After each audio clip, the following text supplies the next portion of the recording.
I get my information from the following people: Ben Norton from Geopolitical Economy, Sean Fu, and Andrey Vondemark. I'm going to list those channels, YouTube channels, on the description of my video. But enough of this talk nonsense. Excuse me. Good morning, everyone. What these people are talking about is what's going on in geopolitics and economics. And what they're basically saying is, number one, Trump has given up the fight with Ukraine. No longer are we going to finance this war. It's going to be up to the Europeans now. We're going to stop sanctioning Russia in order to try and fight China because their industrialization is making their economy run.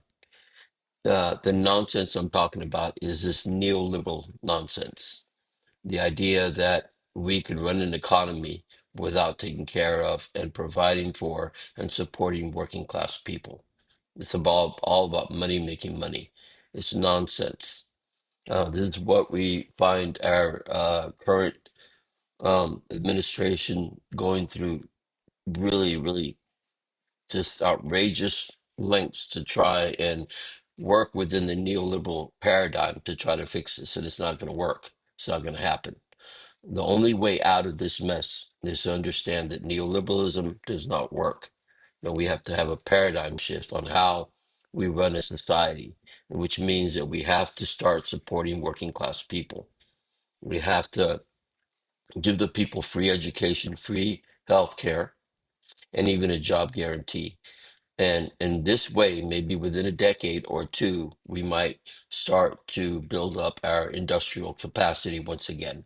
We can't even make war right now with China because we don't have the resources or the means or the skill to have a war economy. So it's just let me tell you, when Friedrich Hayek wrote the book The Road to Serfdom, which was a big hit in America back in the day, back in the 50s, 60s, I think, maybe even 40s.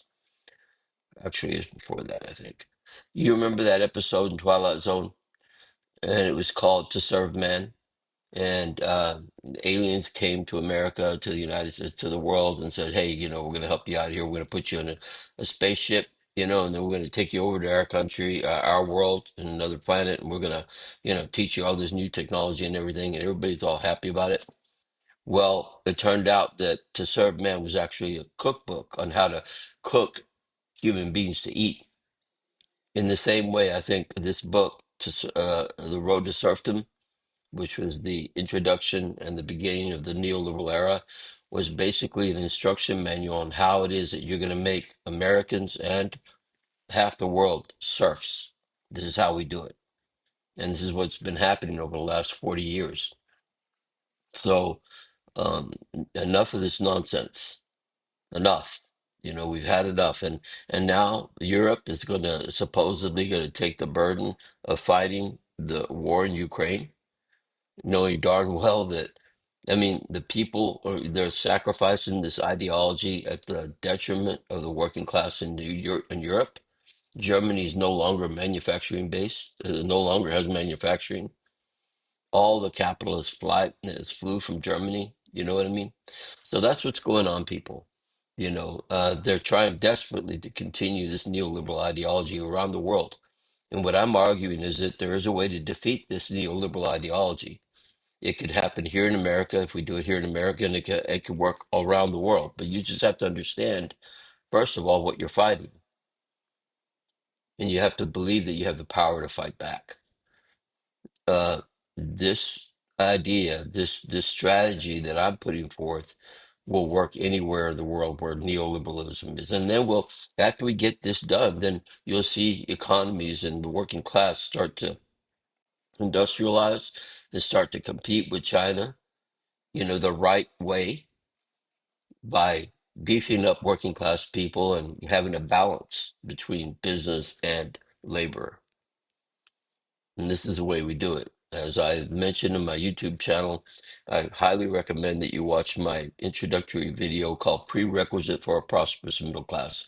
There I lay out the strategy on how we do this. And I convince you that you, in fact, do have the power to get this done, to overcome this humongous problem called neoliberalism that rules every aspect of our society, our education, our labor, everything, our politics. It covers everything. But we can fight back, and it's not hard. All you have to do is be seen as a person who's willing to fight for freedom. Look, I also say this, that I ask people sometimes, you have two different cultures, two different societies here.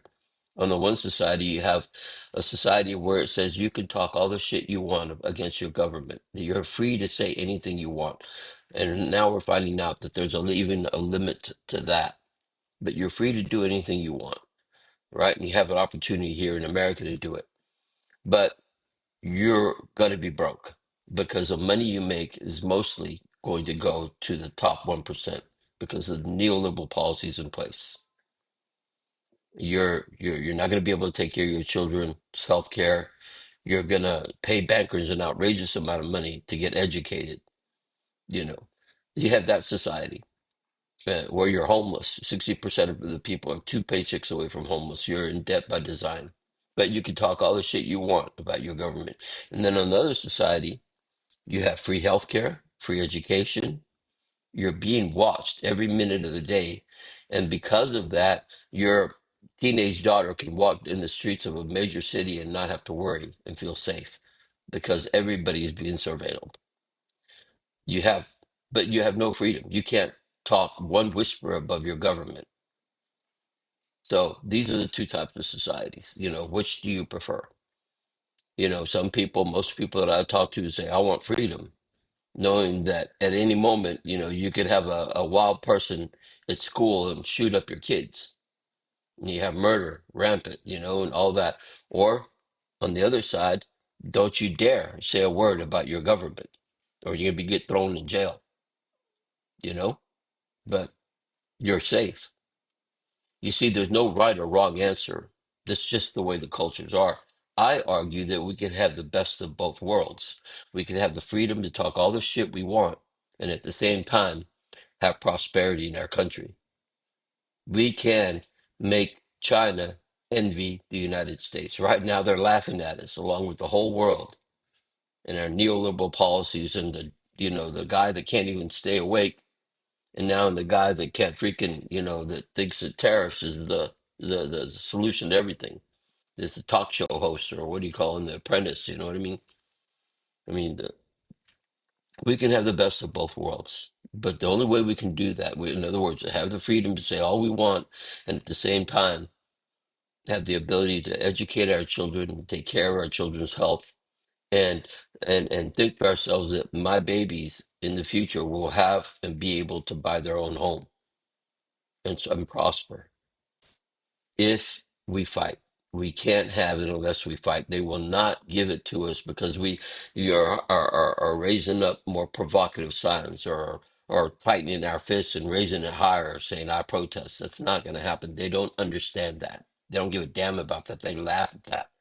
The only way we overcome neoliberalism and what we're dealing with right now here in Europe, in Italy, in Germany, in France, all the people in France, they're all dealing with the same ideology, because it's not only here. We exported this ideology to all of Europe. So the only way we do that is through power. We have to have power. And what they recognize as power is when we start affecting their pocketbook. What I'm talking about is challenging the very idea of capitalism itself. Capitalism itself. Not that we're socialists or communists, but saying that if this is the kind of capitalism that you want, that I'm going to challenge that. And the main point of that is what is called property rights. Property rights. When you have a whole nation not working for 2 months and telling those oligarchs that run our country, you put us in this position, but we're in this position by design. We're in this situation by design. And now, and we all know that our mortgage is tied to the banks. We have a Federal Reserve that supposedly is independent, and it's not. It's not independent. The Federal Reserve does what Congress allows it to do. And the only way, and the reason why the Federal Reserve is doing what it does, is because Congress has been bought and sold by rich people. Not our money, not our vote put them in. It was their vote first, and then they turned around and gave it to us. You see the corruption? So as I was saying, you have to have power, and that power comes in the form of being seen in the form of challenging property rights itself, saying that if you don't give us two things by Labor Day 2027, free and fair elections and a vote on universal health care, we're going to make a situation where we're not going to be able to pay our rent for 2 months, and then we're going to have the time to talk to each other to agree that to make it 6 months without paying our rent. If you actually have us do this, to go on a 60-day sabbatical, then while we're on the sabbatical, we're going to probably agree to, once we get back to work, if you actually make us do this, that we're only going to pay a quarter of my rent, of my mortgage. Now, what is the oligarchs and the banks to do with that? Are they going to kick the whole nation out of their homes? Are they going to repossess every car in America? This is how you fight back. You have to have power. So, in other words, we are not going to go on a 60-day sabbatical. It's not going to happen. They are going to give in. And the reason for this is because we are going to turn it around on them. Right now, they have us, white, fighting blacks. They have us pro-life fighting pro-abortion. They have us pro-gay fighting straight. They have us, you understand how they have us arguing with each other, fighting each other, saying, I'm on the red team. No, I'm on the blue team. This is by design. They have to have us fighting. They don't want us to take the time to talk to one another on what we have in common. By doing this strategy, we are having them fight. And the fight is going to be, either you're going to have an industrial capitalist society or you're going to have a finance capitalist society. Because right now we have a finance capitalist society which is focused on money, making money. They don't give a damn about world making anything here. Meaning they don't give a damn about working class people.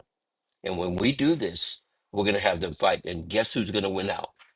It's going to be the industrial capitalists, because the industrial capitalists don't gain anything when CEOs are are creating the law that allows them to raise the stock prices on their products and get rich and then go off to winter their houses in other parts of the country. They don't care about America. Industrial capitalists do, because they're the ones that make the things here in America and put people to work. This is how we turn it around. We make them argue and fight, divide and conquer, right? You only do that through power. My YouTube channel is Fight for Decency, and what I tell people is to watch my introductory video called Prerequisite for a Prosperous Middle Class. And lastly, I'm going to tell you that, and I'm going to prove to you that you have the power to do it as an individual. Glenn Greenwald put it well once when he said, power is when you propose something to somebody and their answer has consequences. That's what power is. Now, you can choose to do ballot initiatives. You can choose to continue protesting. You can choose to create organizations that changes the laws in the local government, then the state government. And then by then, hopefully enough states get involved. And now it's going to be in the federal law where we change this neoliberal ideology and give us free and fair elections and a vote on universal. You could do it that way. It might take a decade. It might never ever happen. But I promise you, it ain't going to happen pretty soon. It's going to take quite a bit of time to get that done. I'm arguing that you can do it within 2 years. By Labor Day 2027, we can have what we demand: a free and fair elections and a vote on universal health care. Now, here's how I'm going to prove to you that you have the power to do it. What are you going to do with this information that I just gave you, with this proposition, with this strategy? What are you going to do with it? What's your choice? What are you going to do with it? Are you going to ignore it, or are you going to fight? If you fight, within 2 years, you're going to have your country back. If you ignore it, we are not the only ones watching this video. Working class people across America are not the only ones. Oligarchs are watching this video. And what do you think they are going to do with this information? Prepare themselves, of course. Getting rid of corruption has got to be an open thing. Can't be a secret. It can't be clandestine. It has to be an open thing. Or what do you call transparent? They'll see it coming, of course. But what is their alternative? How can they fight back when a whole nation says, "I'm not going to work for 2 months"? What are they to do with that? And if you don't follow through, what does that say about our character and about their power?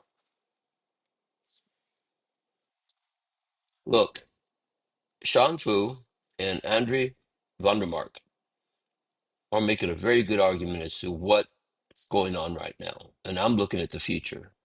If we continue this way, we are going to be a third world country. And sometimes I think it's actually on purpose that they're doing this, because keep in mind that they're only interested in riches and enriching themselves and making a lot of money, so they're good and they're set for the future, whatever. They don't care about people. They don't care about nations. They don't care about none of that, right? So maybe they're doing all this in purpose and saying, I'm going to squeeze all I can until it all goes to hell in a handbasket. And going to hell in a handbasket for us is a depression, right? Crashing the dollar, and a full-fledged depression. What happened the last time we had a depression? A full-fledged economic depression in America. FDR stood up and said to the oligarchs, to the what he called the moneyed interest at the time, I don't I don't care. I welcome your hatred. I'm going to do what's right by the country. And he saved capitalism, because he basically told those rich oligarchs, listen, there are socialists and communists at the door, and there are a whole lot of them. And unless we do something, and unless I do something to relieve this pain and suffering, we're going to end up a socialist country, a communist country. So you ought to be thanking me for saving capitalism. And that's basically what we're doing with this strategy. We're threatening the very capitalism itself when we say that we are going to challenge the property rights under capitalism. Now, what do you want? Because when we do that, now we have a communist country, or a socialist country. Not that we want it. We want the best of both worlds. We want the freedom to talk shit, and at the same time, the freedom to prosper, because that actually is a freedom as well, right? This is how it works, folks. Join me in this fight and know that you have a decision to make now. Fight with me. Fight for decency.